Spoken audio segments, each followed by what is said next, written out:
Hola, hola exploradores del tiempo y amantes de los culebrones históricos. Soy vuestro guía de cabecera en No me cuentes más historias.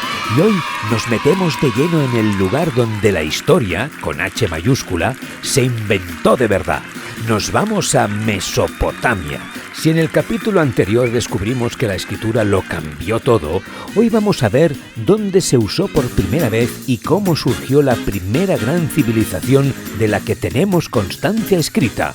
Prepararos para reyes, dioses, pirámides escalonadas y una cantidad de drama digna de Netflix.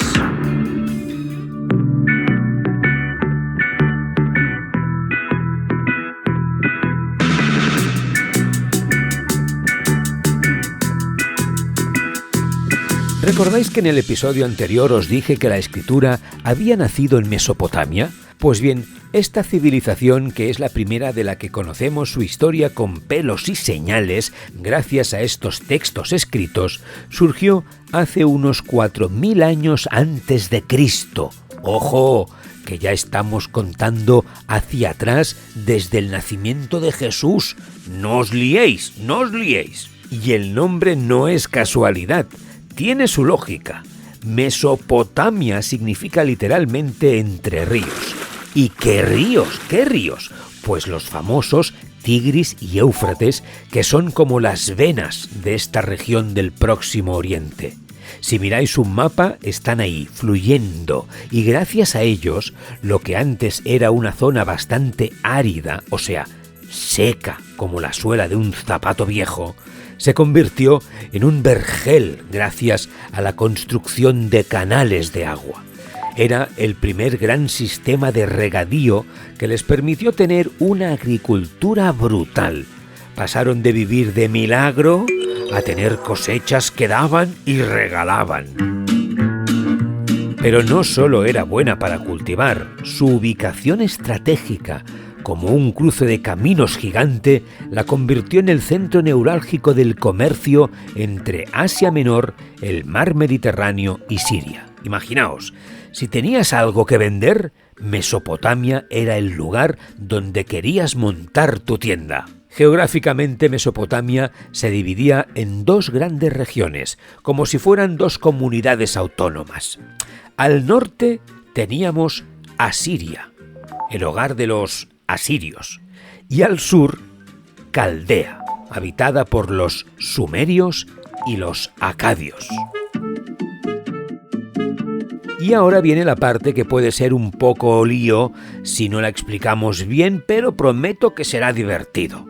Pensad en esto como un gran Juego de Tronos prehistórico, donde los asirios, sumerios y acadios se iban turnando en el poder, a veces a las buenas y la mayoría de las veces a las malas. Al principio, allá por el tercer milenio antes de Cristo, o sea, entre el 3000 y el 2000 antes de Cristo, los sumerios fueron los primeros en montar la fiesta. Ellos construyeron las primeras ciudades-estado. ¿Qué es una ciudad-estado? Pues imaginaos una ciudad que es como un país en sí misma. Tiene sus propias leyes, su propio gobierno, con un rey o un príncipe a la cabeza, y es totalmente independiente de las demás ciudades. Era como si Barcelona y Madrid fueran países diferentes que a veces se llevaban bien y a veces se declaraban la guerra. Entre estas destacaron dos ciudades, Uruk y Ur. Auténticas metrópolis de la antigüedad. Al principio eran independientes, pero claro, la ambición es humana y algunas se hicieron más grandes y se dedicaron a incorporar a las vecinas, a conquistarlas. Pero la tranquilidad no duró mucho. Alrededor del año 2300 a.C. aparecieron los acadios. Hola, ¿qué pasa? Somos los acadios. Estaban bajo el mando de un tal rey Sargón, que debía ser un tipo con mucho carisma o con un ejército muy potente, que invadieron las ciudades-estado sumerias y fundaron lo que conocemos como el primer imperio acadio. Fue la primera vez que una gran extensión de Mesopotamia estuvo bajo un único mando. Fue el primer gran país unificado. Después de los acadios la cosa siguió movidita. Sí, hacia el 1800 a.C., otra ciudad tomó el relevo en la hegemonía. ¿Cómo? La hegemonía, o sea, en el control del poder de la zona. Fue la famosa ciudad de Babilonia. Y su rey más carismático, ¿no? El más famosete, fue un tal Hammurabi. El rey Hammurabi. ¿Os suena? Sí, Hammurabi, el del código. Él fundó el imperio babilónico. Entre 1356 y el 612 a.C., el poder volvió a los asirios. Estos eran gente guerrera de verdad. Sí, eran un pueblo que se dedicó a conquistar a diestro y siniestro, extendiendo el imperio asirio por toda Mesopotamia hasta llegar al mar Mediterráneo. Eran como los supersoldados de la antigüedad, famosos por su crueldad y por sus tácticas militares. Destacaron reyes como Asurbanipal, que además de guerrero era un tío inteligente también, era un tío intelectual, para que veáis que se puede ser ambas cosas, ¿sí? Repartir hostias y leerse libros, las dos cositas a la vez. Pero la rueda de la historia sigue girando. En el imperio neobabilónico, del 612 al 539 a.C., los caldeos volvieron a tomar las riendas del poder. El rey más conocido de este periodo fue Nabucodonosor II. Sí, el mismo que, según la historia y la leyenda, mandó construir los famosos jardines colgantes de Babilonia. ¿Y por qué colgantes? No es que levitaran en el aire, ojalá no, se llamaban así porque se construían en terrazas escalonadas y desde lejos, con toda la vegetación cayendo, daba la sensación de que las plantas colgaban. Vamos, un caprichito de lujo digno de postal de la antigüedad.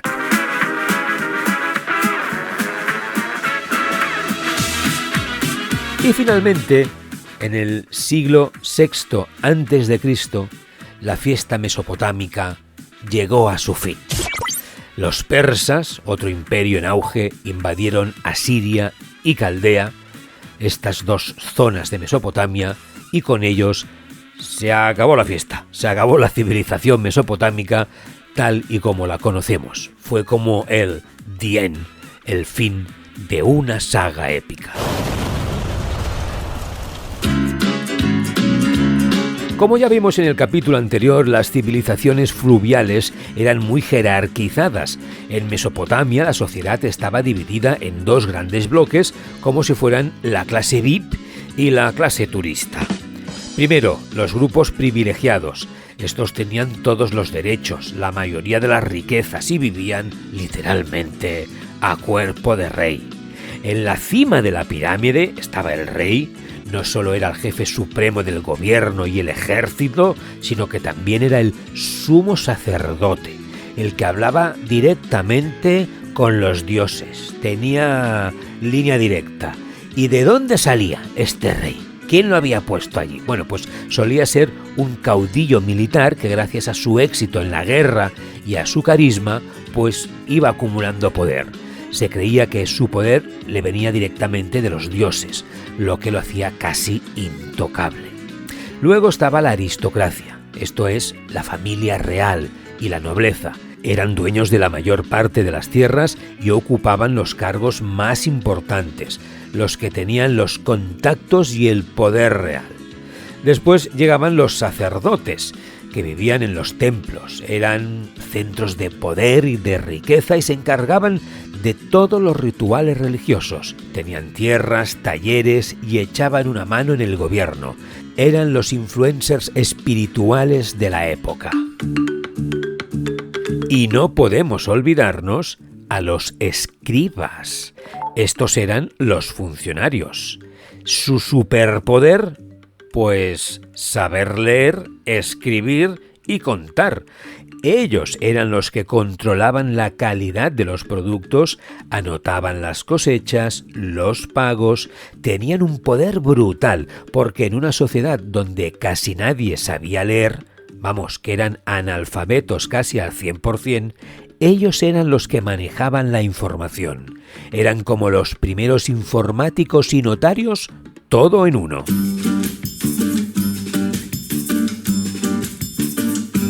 Y luego teníamos a los no privilegiados, que podían ser de dos tipos.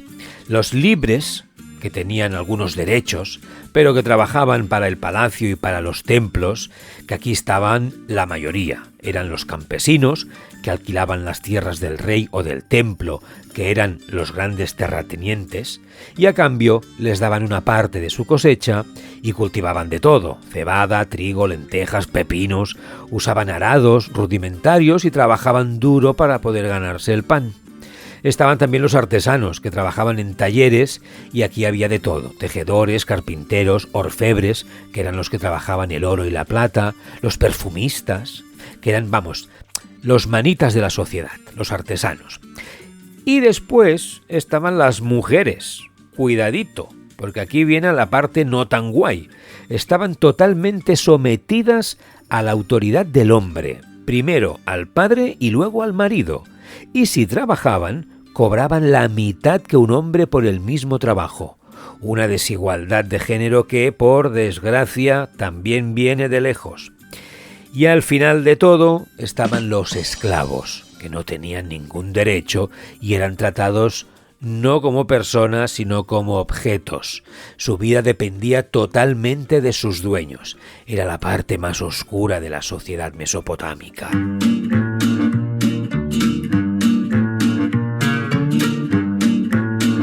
Los mesopotámicos eran politeístas. Palabrita, politeístas. ¿Qué significa eso? Pues que creían en la existencia de muchos dioses, cada uno con su especialidad.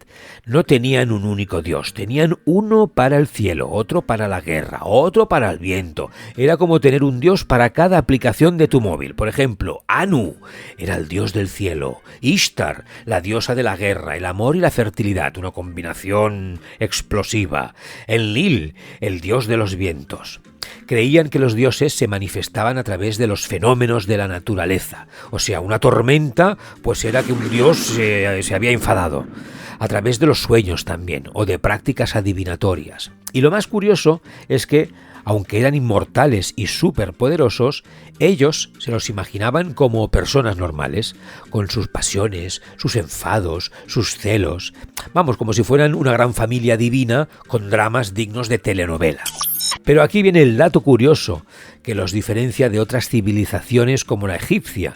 Los mesopotámicos no creían en una vida después de la muerte tal como la conocemos. Para ellos, el más allá no era un paraíso o un infierno, era un lugar oscuro y polvoriento, vamos, sin mucha esperanza. Así que para ellos la vida era aquí y ahora. Los mesopotámicos fueron unos constructores impresionantes, pero hay una pega. Como usaban principalmente ladrillo y adobe, o sea, barro cocido o secado al sol, que no son tan duraderos como la piedra, nos quedan pocas ruinas de sus grandes edificaciones. Es una pena, porque fueron ellos los que inventaron dos elementos arquitectónicos que aún hoy usamos, el arco y la bóveda. Así que la próxima vez que veáis un puente, por ejemplo, con arcos, pensad en Mesopotamia. Para proteger sus edificios de las frecuentes inundaciones de los ríos, los construían sobre plataformas o terrazas elevadas. Eran como sus cimientos antisubidas de agua. Tenían muros muy gruesos y a veces los revestían con ladrillos vitrificados de colores, lo que les daba un aspecto espectacular, muy colorido, muy colorido. Imaginaos, eran los primeros en poner azulejos de diseño.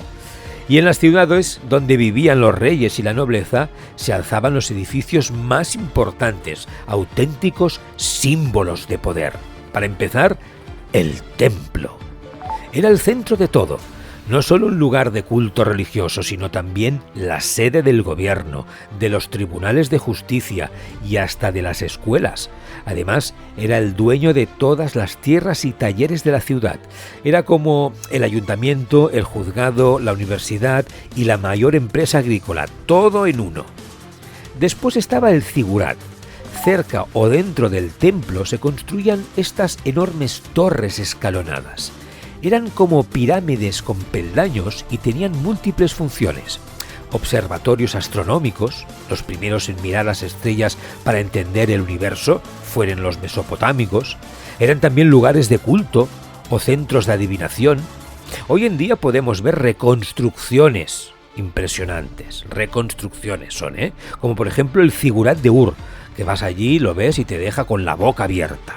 Y después estaban el palacio, que era la residencia del rey, su casa real. La entrada solía ser impresionante, con muros ricamente decorados. Pensad en las reconstrucciones de las famosas puertas de Ishtar de Babilonia. Una entrada monumental, con animales fantásticos, con ladrillos de colores, una cosa bonita, bonita, bonita. Y las ciudades en sí, las ciudades de las que hemos hablado, eran un mundo aparte. Estaban rodeadas de murallas de ladrillo para protegerse de los ataques de otras ciudades, con 4 puertas fortificadas. Pero dentro, las calles eran estrechas y laberínticas y las casas se apilaban de forma caótica. Era como un laberinto de barro y de gente. Nada que ver con las avenidas modernas, eso sí. Los mesopotámicos también eran unos artistas de la escultura. Se dedicaron a esculpir estatuas que solían ser pequeñas, aunque también las hacían de tamaño natural. Las estatuas solían representar a hombres, reyes, dioses o altos funcionarios. Las veías de pie o sentadas, pero siempre con unas características muy marcadas. Por ejemplo, siempre estaban en posición frontal, como si posaran para una foto antigua. Estaban faltas de movimiento, o sea, no había mucho dinamismo en las figuras, y con unas caras súper expresivas, con unos ojos enormes. Era como si intentaran capturar la sabiduría o el poder en esa mirada. Y también hacían lo que se conoce como relieves, que eran como dibujos en piedra que sobresalen de la superficie. En ellos solían narrar eventos importantes, victorias militares, ceremonias religiosas, cacerías. Si habéis visto fotos de la tumba de Darío I en Nax y Rustam, por ejemplo, veréis este tipo de narración en piedra. Eran como las primeras crónicas visuales de la historia. Así que, como veis, Mesopotamia fue la cuna de muchas cosas que nos definen hoy. La escritura, las primeras ciudades, los imperios, las leyes escritas, una sociedad compleja y un arte y una arquitectura que, aunque parezcan remotos, sentaron las bases de mucho de lo que vino después. Una civilización que realmente la lió parda en el buen sentido. Y hasta aquí nuestro viaje por Mesopotamia, la tierra entre 2 ríos.